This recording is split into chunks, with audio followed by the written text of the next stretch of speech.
Donc, chapitre suivant, les méthodes. Alors, on va voir que les méthodes sont quelque chose, encore une fois, de primordial. De toute façon, toutes les notions que l'on voit jusqu'à maintenant, si vous voulez apprendre à programmer, notamment en Java, vous ne pouvez pas passer à côté non plus des méthodes. Toutes les notions qu'on a vues depuis le départ, de toute façon, sont des notions fondamentales et vous devez impérativement les avoir intégrées pour pouvoir développer. Alors, bien entendu, pour l'instant, vous ne les avez pas forcément toutes intégrées.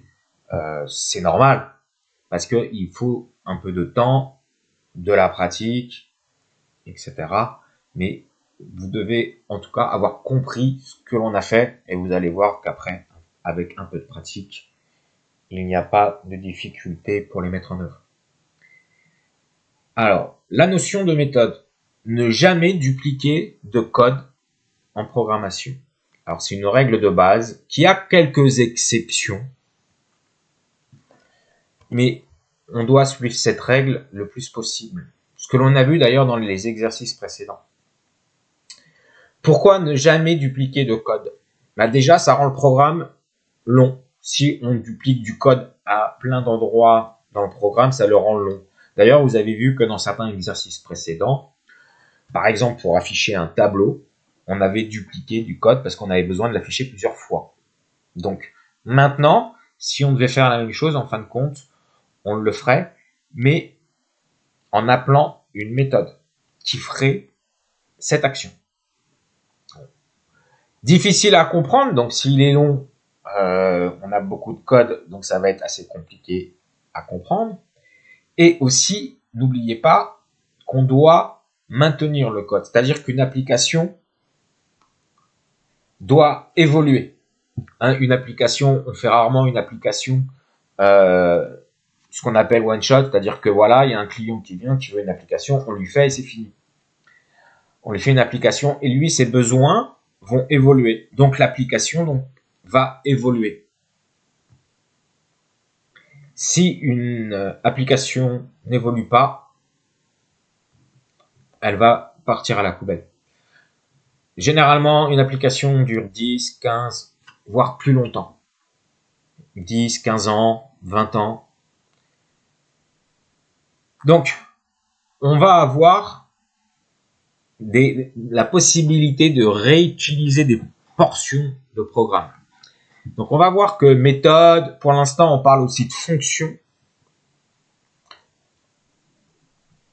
On parle aussi de fonction dans un premier temps. De méthode, pour nous, en procédural, c'est équivalent. On va voir que, par contre, quand on va passer à l'orienté objet, ça sera différent. Alors, une méthode, portion de programme réutilisable ou importante en soi. Principalement réutilisable, c'est-à-dire que, comme on a vu tout à l'heure, on doit afficher dans notre programme plusieurs fois un tableau. Et bien, ce que l'on va faire, on va créer une méthode qui va nous permettre d'afficher notre tableau. Ici, donc, notre méthode, notre fonction reçoit des entrées pour faire ce qu'elle doit et a des sorties. Alors, par exemple, notre méthode qui affiche un tableau. Qu'a-t-elle besoin pour faire ce qu'elle doit? Elle a besoin du tableau, donc elle va recevoir en entrée le tableau. Elle va afficher le tableau et elle ne va rien envoyer. On va le voir après pourquoi elle ne renvoie rien. Alors, regardons un peu plus précisément les caractéristiques d'une méthode. Alors, on prend le cas, en fait, on a deux rôles. On a le développeur concepteur, donc c'est lui qui écrit par exemple les méthodes, et l'utilisateur qui lui utilise les méthodes pour écrire son programme que le concepteur-développeur a développé.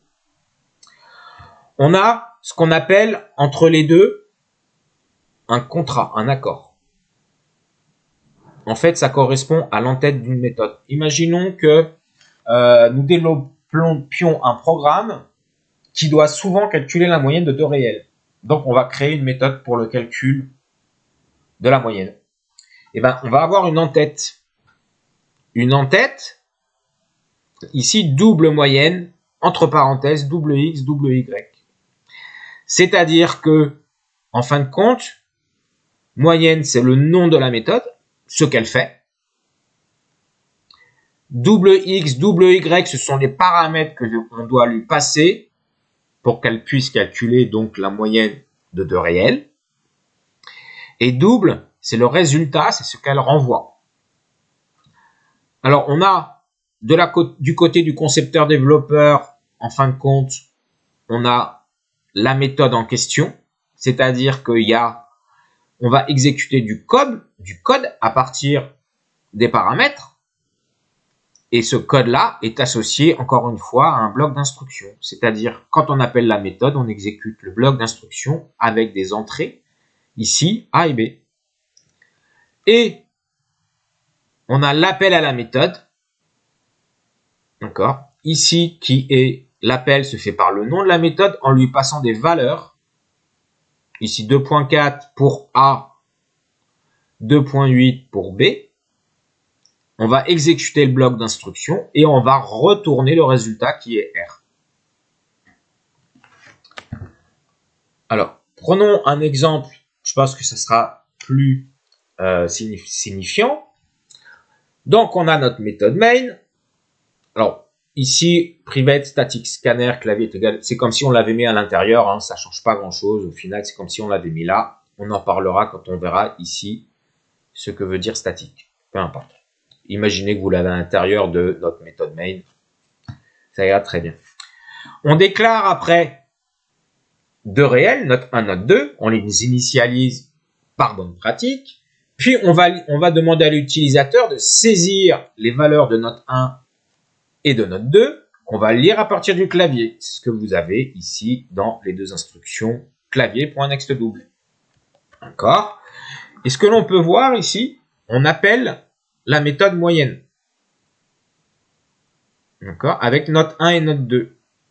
Imaginez que l'on a, par exemple, pour note 1, la valeur 1.2. OK. Et pour note 2, la valeur 2.6.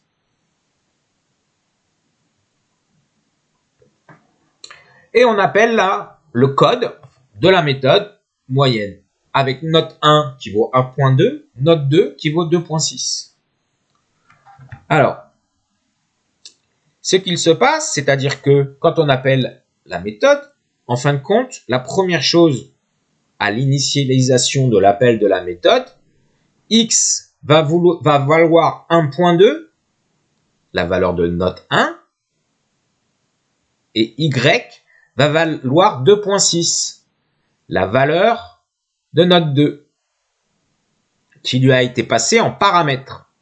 Les paramètres sont ce qui est décrit entre parenthèses. Que fait le programme, lui? On a une expression ici. X plus Y divisé par 2. X plus Y, ça donne 3.8. Divisé par 2, 1.9. Donc, on retourne à l'appelant 1.9. Il faut savoir l'appel à une méthode est une expression. Donc, on va évaluer l'expression, c'est-à-dire qu'on va exécuter la méthode. Et là, on remplace ici l'expression moyenne note 1, note 2 par la valeur due à l'exécution de la méthode. Donc, c'est-à-dire que là, on va remplacer votre moyenne et 1.9. C'est ce que l'on va afficher. D'accord? Donc, au final, reprenons quelques notions. On a la méthode qui est définie avec des paramètres ici x, y, le nom qui s'appelle moyenne et la valeur de retour qui est de type réel, de type double. On exécute la méthode et avec l'instruction return, c'est la valeur qui est retournée. C'est-à-dire que l'expression appelle ici à méthode moyenne va être remplacée par la valeur qui est retournée. C'est une expression, donc on l'évalue. L'évaluation d'une méthode, c'est son exécution. Ok.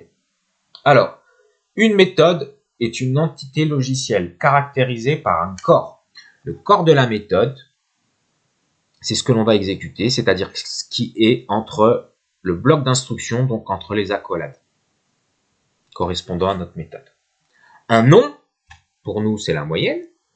Des paramètres, donc double x est un réel, y est un réel. Donc, notre méthode va prendre deux paramètres ici.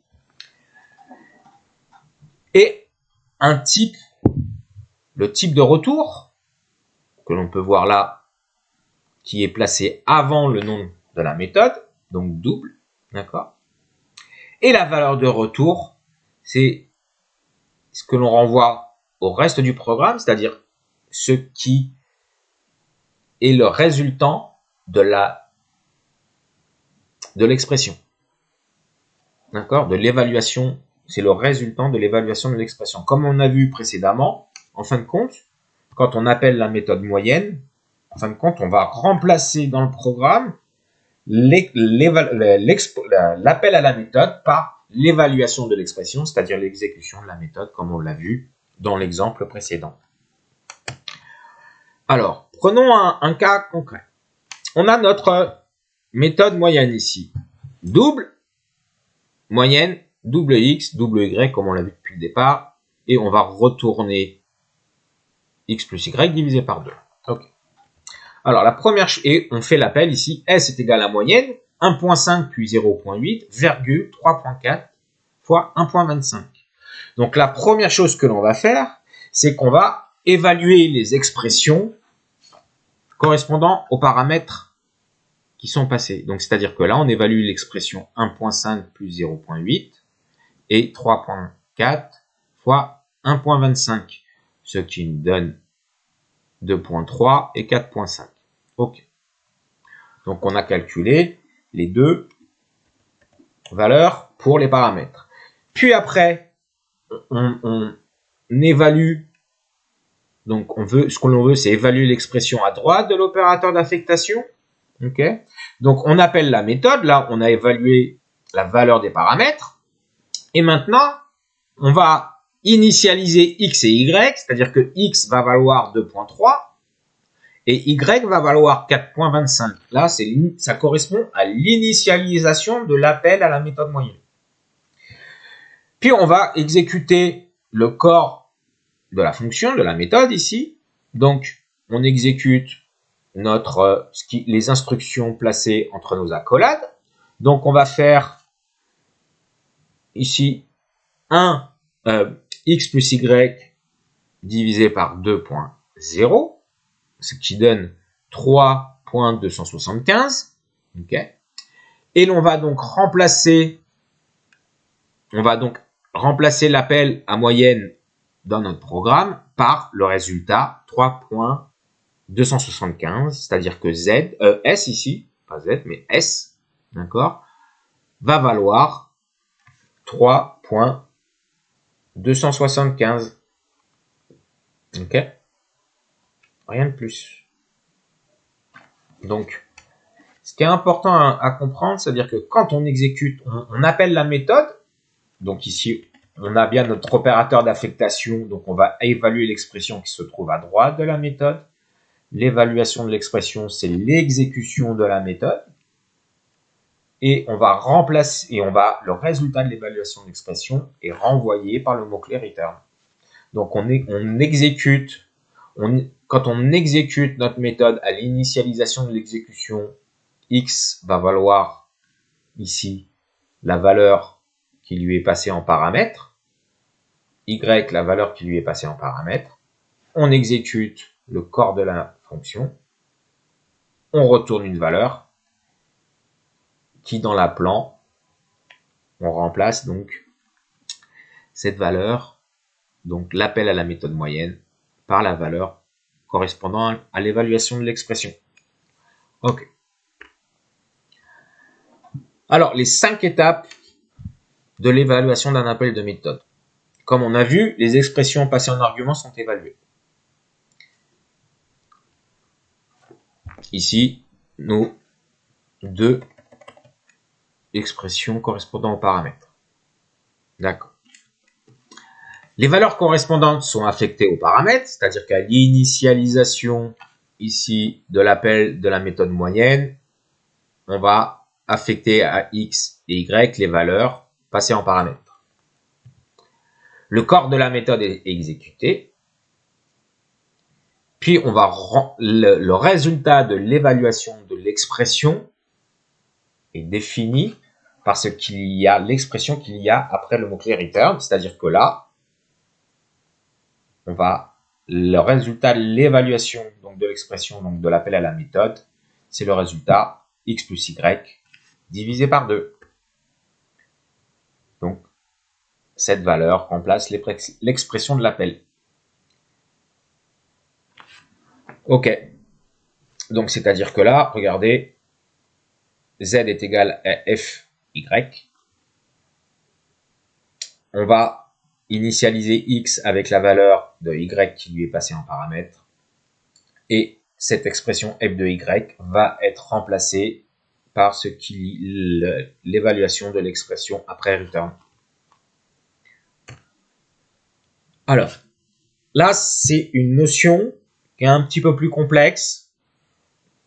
Mais vous allez voir que au final, si on a bien compris l'histoire des références pour les variables évoluées et la non-présence de référence pour les variables primitives, donc la différence entre les variables simples et les variables complexes, au final, c'est pas très compliqué. Alors, qu'affiche le programme, qu'affiche les programmes ici, le premier programme là. On initialise n à 2. Ok. Puis on affiche la chaîne de caractères avant n est égal à, donc ici 2. D'accord? Donc on affiche avant n égale 2. Puis on appelle la méthode ajouter 2 en lui passant ici n. Donc on a notre variable n, variable primitive qui vaut 2. N. Ok. On affiche ajouter 2. Donc INTA, on l'initialise donc. Alors, la question qui se pose, quand on fait INTA et A plus égale 2, et quand on revient à système dans notre programme appelant, d'accord, après n, quelle est la valeur que l'on va spécifier? Quelle est la valeur que l'on va afficher? Alors, si quand si on passait par exemple la variable n, c'est-à-dire que a en fin de compte est la même variable que n, dans ce cas-là, quand on fait a plus égale 2, donc on va ajouter 2 à n et après on affiche après n est donc égal à 4. Ce qu'il faut bien comprendre, c'est qu'en Java, le passage des paramètres est par valeur. Toujours par valeur. On ne passe rien d'autre que les valeurs. C'est-à-dire que ici, quand on fait n égale 2, donc on a 2 pour n, et qu'on fait après, donc on va d'abord afficher avant n égale 2, puis on appelle la méthode ajouter 2, en lui passant en fait la valeur de n. On ne passe que la valeur. On ne passe jamais la variable, on ne passe que la valeur. Donc ici, on va passer la valeur de n. Et à l'initialisation de l'exécution de ajouter 2, en fin de compte, quand on fait INTA, ici, on crée une variable qui a une durée de vie correspondant à la méthode. On avait parlé des portées des variables. Ici, A a une durée de vie correspondant à la méthode. On a passé la valeur de n, ajouter 2, entre parenthèses n, on passe la valeur de n, c'est-à-dire que INA, à l'appel de ajouter 2, va être initialisé à 2. Puis après, dans le corps de la méthode ajouter 2, on va faire a est égal à a plus 2, donc a maintenant vaut 4. D'accord? La méthode est finie, son exécution est terminée. Donc, on désalloue la mémoire pour A. A n'existe plus. La mémoire est libérée. Et donc, quand on va dans notre programme et qu'on continue l'exécution après l'appel à la méthode ajouter 2, on va afficher après n égale 2. N n'a pas changé. Regardons maintenant notre deuxième programme en bas. Ici, int tab est égal à 2. Donc, on a un tableau à un seul élément, d'accord, qui vaut 2. Alors, dans ce cas-là, si vous vous souvenez, tab est une référence, variable évoluée, donc je vais juste l'appeler t, tout au-dessus, voilà, ok, et il référence quoi? Il référence un tableau d'un élément qui lui vaut 2. Ok.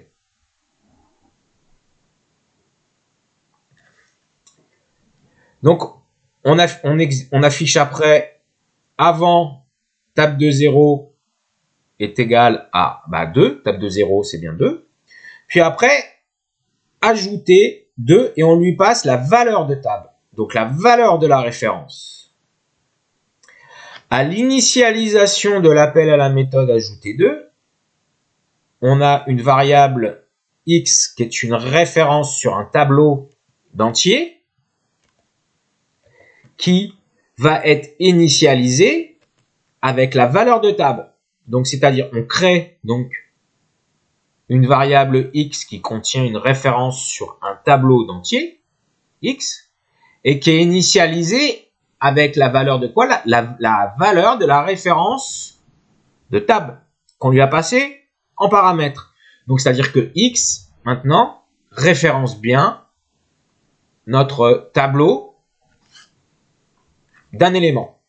Puis, on fait x de 0 plus égale 2. X de 0, c'est bien notre tableau. Donc, ici, maintenant, il vaut 4. Notre méthode a été exécutée. Donc, on doit libérer la mémoire qui a été assignée à x. Donc, x n'existe plus. OK. On continue l'exécution du programme après l'appel à la méthode ajouter 2. Qu'affichons-nous? Après tab de 0 est égal à 4 cette fois-ci. Tab de 0 il vaut 4. Donc ça veut dire quoi? Moralité de l'histoire. Pour les types primitifs, une méthode ne peut pas modifier la valeur d'un paramètre de type primitif, puisque, en fin de compte, on lui passe la valeur et non la variable. Là, n, on a passé la valeur de n, c'est-à-dire 2. Donc, il peut modifier. Donc, A a son espace mémoire, variable locale à la méthode. Donc, dans ce cas-là, A, ici, est égal à 2. Et si on modifie A, très bien, mais on modifie simplement A. Par contre, pour les types évolués, une méthode peut modifier la valeur d'un paramètre de type évolué, comme on a vu dans notre deuxième exemple. C'est-à-dire que là, tab est une référence sur un tableau contenant un élément de valeur 2. Quand on appelle ajouter 2, x va prendre la valeur de la référence, donc va référencer le même espace mémoire. Et donc, si on modifie la valeur de cet élément-là, on va bien modifier le tableau tab. Donc ça, je sais que ça fait ça pose quelques soucis aux éléments, aux étudiants. Si jamais vous n'arrivez pas bien à faire la distinction de la gestion mémoire entre les variables primitives et les variables évoluées qui sont gérées par des références. D'accord? Il faut bien voir qu'on passe toujours des valeurs. Donc, si on passe la valeur de la référence, on peut très bien modifier ce qui est référencé. Ok. Donc, n'hésitez pas, surtout, à revenir sur cette planche-là, d'accord? À x, ici, qui est une variable primitive, on lui associe à x, on lui associe un espace mémoire où on va enregistrer la valeur. Par contre, si on est une adresse, une variable évoluée, dans ce cas-là, une variable évoluée est gérée via une référence, par exemple v ici, qui va référencer la valeur. Par exemple, un string s égale bonjour. String v égale bonjour. D'accord? Donc on va avoir v qui est une référence qui va référencer un espace mémoire où on va avoir la valeur bonjour. Alors qu'affichent les programmes suivants? Alors val égale à 1. J'affiche avant val égale 1. Ok. Puis après j'appelle la méthode m en lui passant la valeur 1. Donc je crée un espace mémoire, je déclare une variable x qui va valoir 1 et je l'incrémente. Ok, donc x vaut 2. La méthode, l'exécution de la méthode est finie. Donc ici, on peut très bien désallouer, on va désallouer la mémoire correspondant à la variable x et donc on affiche après val est égal à 1. On n'a pas modifié notre variable puisqu'on n'a passé que la valeur en paramètre.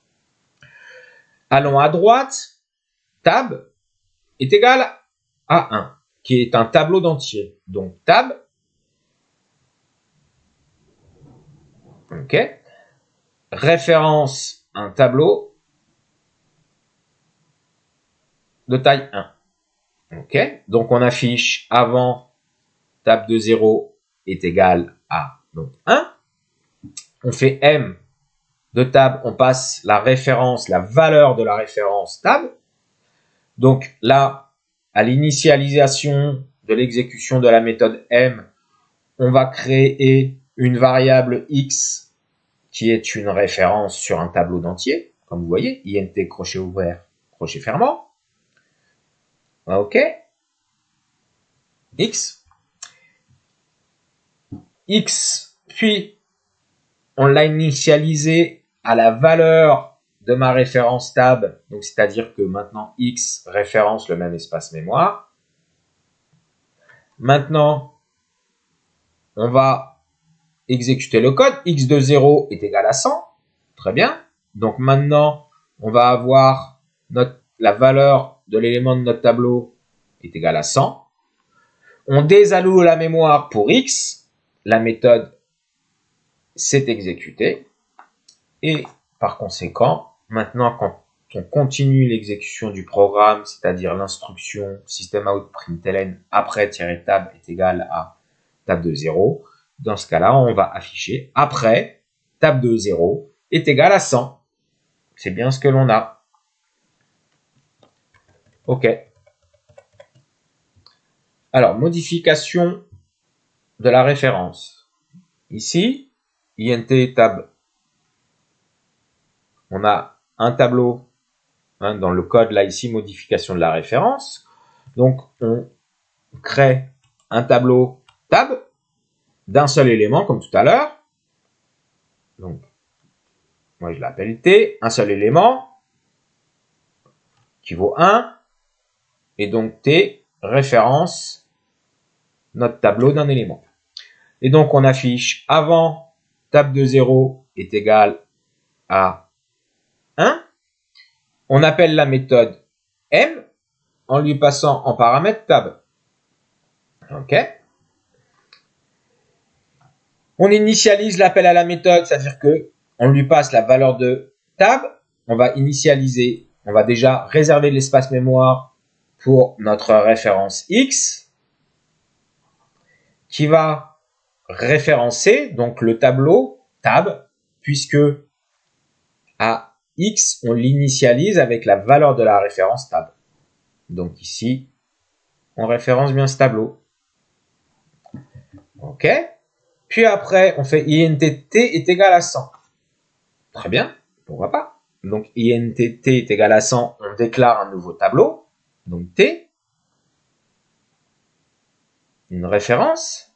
Et qui référence quoi? Qui référence un tableau qui a une valeur,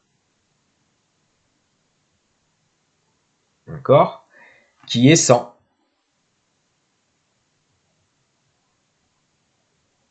Ok. Et on affiche pendant, et après on fait x est égal à t. Donc c'est-à-dire que x ici, maintenant ne référence plus notre tableau t, mais ne référence plus notre premier tableau, mais référence le deuxième. Ok.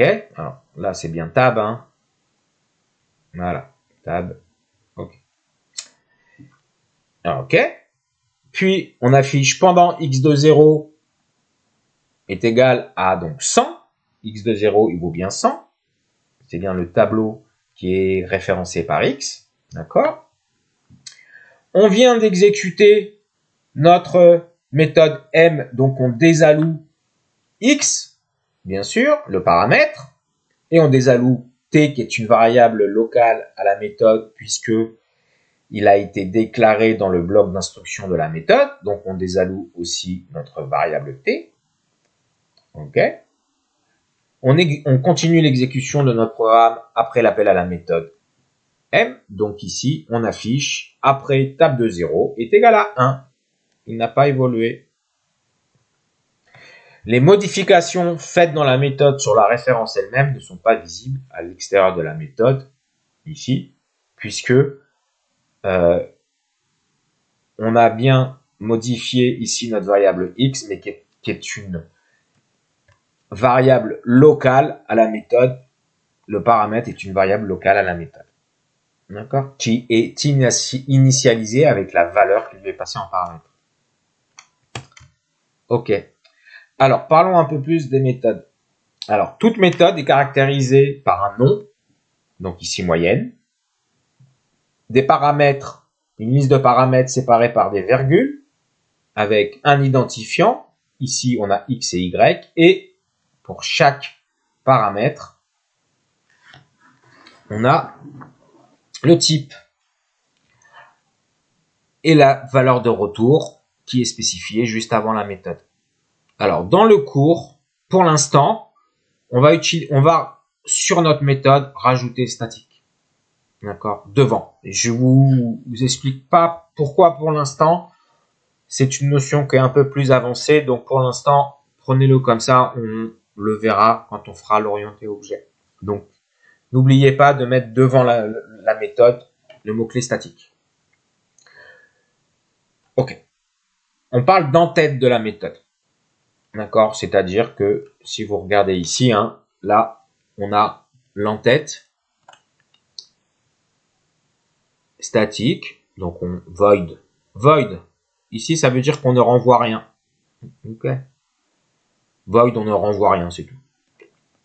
Le nom de la méthode M, la liste des paramètres, entre parenthèses.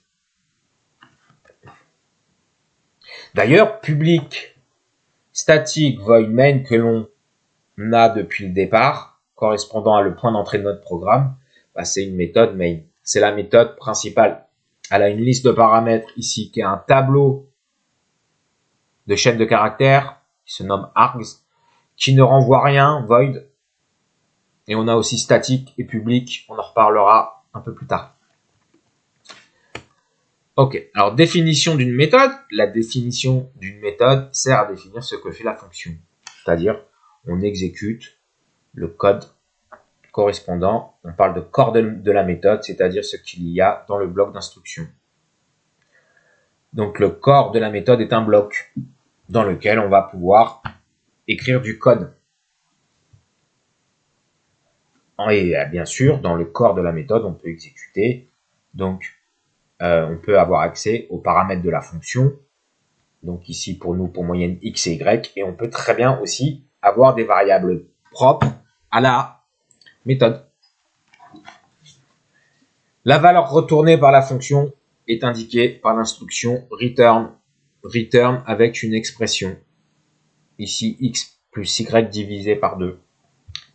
Donc l'instruction return fait deux choses. Elle précise la valeur qui sera fournie par la fonction en résultat. Donc, c'est-à-dire que quand on va évaluer l'expression, on va remplacer l'expression, l'appel à la fonction, par le résultat de l'expression à droite de l'opérateur return, ici x plus y divisé par 2, mais elle aussi, elle met fin à l'exécution de la fonction. C'est-à-dire que quand, dans moyenne, on rencontre le mot-clé return, bah, ça met fin à la fonction, puisque c'est le résultat de l'évaluation de l'expression. D'accord? Donc ça met fin aussi à la fonction. Donc, regardons. Ici, par exemple, max 1, double A, double B.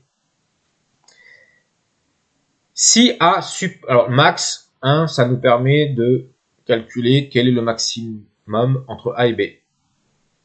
On crée une variable locale à la fonction. Donc, on alloue de la mémoire pour M. Si A est supérieur à B, M est égal à A. Sinon, M est égal à B. Et on retourne M. Et à la fin, là, M est bien une variable locale, comme aussi A et B d'ailleurs. D'accord?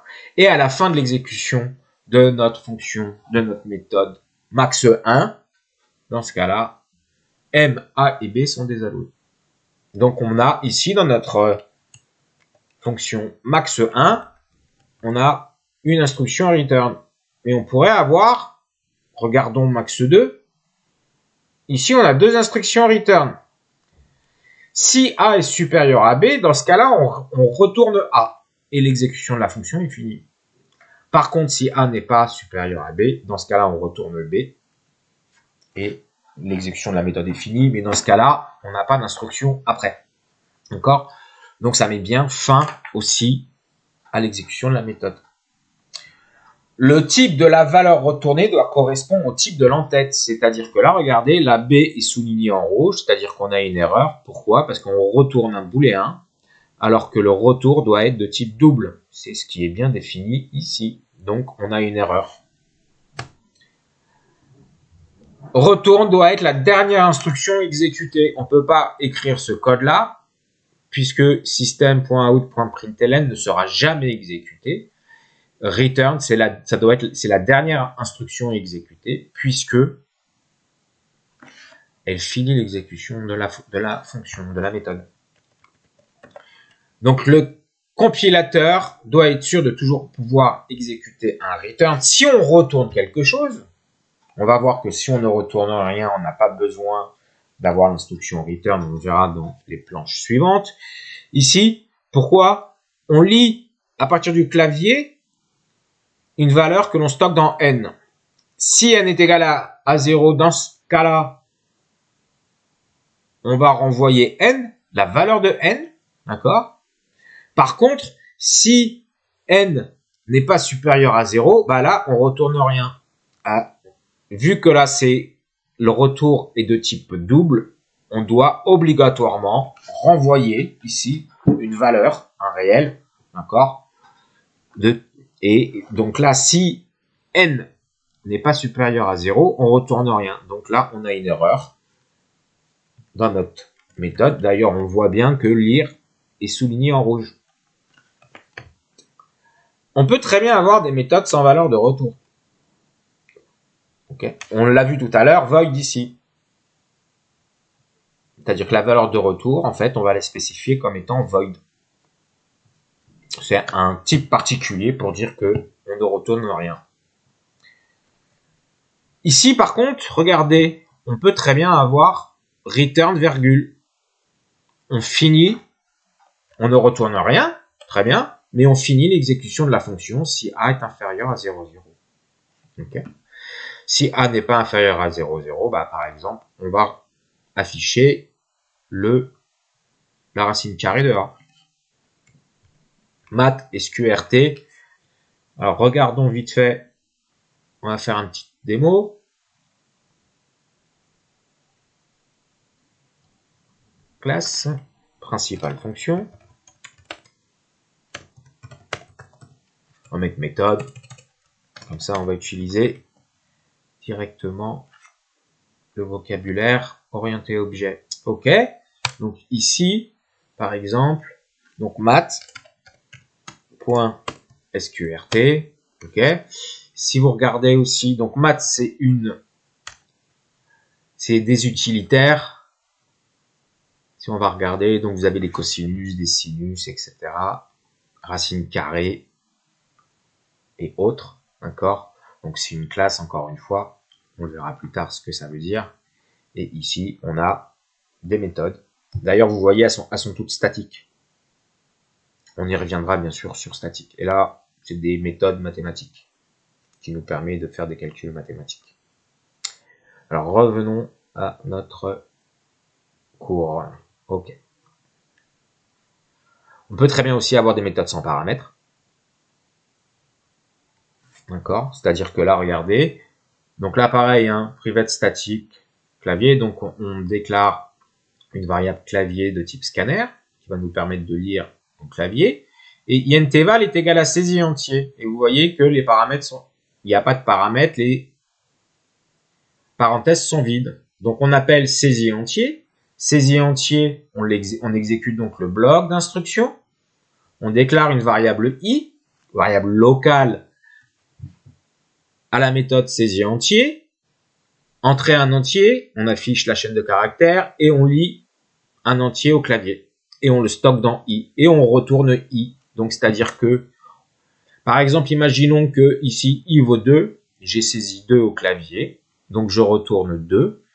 Donc saisie entier est une expression qui est à droite de l'opérateur d'affectation, qui est renvoyée par la valeur de i, qui a été retournée par la méthode. Donc on remplace saisie entier par 2. Et on va afficher val égale 2. La méthode main, ce que l'on a vu tout à l'heure, on en a parlé rapidement, en fait, c'est une méthode avec un nom et un en-tête imposé. C'est pour ça que généralement, l'IDE nous propose de la générer automatiquement. D'accord? Donc l'en-tête, en fait, imposé est celui-là. Tableau de chaîne de caractères, main, statique, on verra plus tard. Void, elle ne renvoie rien. Public, on le verra aussi plus tard. Ça, c'est les droits d'accès. Soit. Pourquoi il reçoit en paramètre un tableau de chaîne de caractères? C'est-à-dire qu'on peut très bien appeler notre programme via un autre programme. Et ce programme qui appelle donc notre programme là, donc c'est-à-dire la méthode main, peut très bien lui passer des paramètres. D'accord? Et il lui passe les paramètres comment? Sous forme de tableau de chaîne de caractères. Rien de plus. Donc cette méthode main est appelée automatiquement quand on exécute le programme. Alors, méthodologie pour construire une méthode, très important. Prenez cette méthodologie et appliquez-la, en tout cas, les premiers temps. Une fois que vous serez à l'aise, vous le ferez automatiquement sans y penser. Mais avant d'être à l'aise, les premiers exercices, jusqu'à ce que vous vous sentiez à l'aise avec ce que l'on vient de voir là, utilisez cette méthodologie. Première chose, clairement identifier ce que doit faire la méthode. Alors, par exemple, elle doit calculer la moyenne. Notre méthode doit calculer la moyenne. D'accord? Donc, on ne se préoccupe pas ici de comment on va coder la méthode. On se préoccupe du quoi. Que fait la méthode? On n'écrit aucun code. On écrira le code plus tard. Mais là, on se pose la question, que fait la méthode? Deuxième, quels sont les paramètres, les arguments que doit recevoir la méthode pour faire ce qu'elle doit? Quel type, troisième étape, quel type de retour? Que doit retourner la méthode? Quel est le résultat de l'évaluation de l'appel à la méthode? Maintenant, et seulement maintenant, on va se préoccuper du comment. Écrire le code du corps de la méthode. Par exemple, notre méthode moyenne depuis le départ. Clairement identifier ce que doit faire la méthode. La méthode, que fait-elle? Elle va calculer la moyenne de 2 réels. Je viens d'identifier ce que fait la méthode. Donc je sais déjà maintenant que ma méthode s'appelle moyenne. Ou moyenne, on va mettre moyenne. Ok. Quels sont les arguments, les paramètres. Bah, pour calculer la moyenne de deux réels, il faut qu'elle reçoive deux réels. Donc, je sais maintenant que c'est moy, double A, double B par exemple, double X, double Y, bien entendu. Le nom des paramètres, vous pouvez leur donner ce que vous voulez. Troisième étape, quel est le type de retour? Bah, le résultat de la méthode, c'est un réel. Donc là, on sait que c'est double moyenne, entre parenthèses, double A, virgule, double Y. Je sais déjà la signature, l'entête de la méthode, on appelle ça. Maintenant, seulement maintenant, on va s'intéresser au corps de la méthode. Donc, c'est-à-dire, quelles sont les instructions à exécuter pour calculer la moyenne dans notre cas. Alors, une dernière chose, ici, on parle aussi de surcharge de méthode. Alors, permet de définir plusieurs méthodes de même nom si elles n'ont pas la même liste de paramètres. Alors, prenons un exemple. Ici, on a une méthode, trois méthodes qui ont le même nom, qui s'appelle affiche. Mais par contre, elles n'ont pas la même liste de paramètres ou de type de paramètres. La première prend en paramètre un entier, la deuxième un réel et la troisième deux entiers. Donc dans ce cas-là, ce qui va pouvoir différencier l'appel et savoir quelle est la méthode qui va exécuter, ça sera soit le nom de paramètres. D'accord. Attention, regardez là dans l'exemple en dessous, dans ce code-là, affiche intx renvoie rien, on va juste l'afficher. Affiche intx renvoie un entier. Le type de retour n'est pas pris en compte dans la surcharge. C'est-à-dire que c'est bien que la liste des paramètres qui doit être différente. Là, on a la même liste de paramètres, un entier en paramètres. On n'a pas le même type de retour, mais on ne peut pas faire la surcharge. D'ailleurs, vous voyez bien que affiche ici est souligné. Ok. Donc la signature de méthode, on parle de signature de méthode, d'entête de méthode. Hein. C'est ici, on a static void affiche en paramètre intx. Ok. Donc voilà pour les méthodes. Alors on va faire les exercices. Alors je vous dis à tout de suite.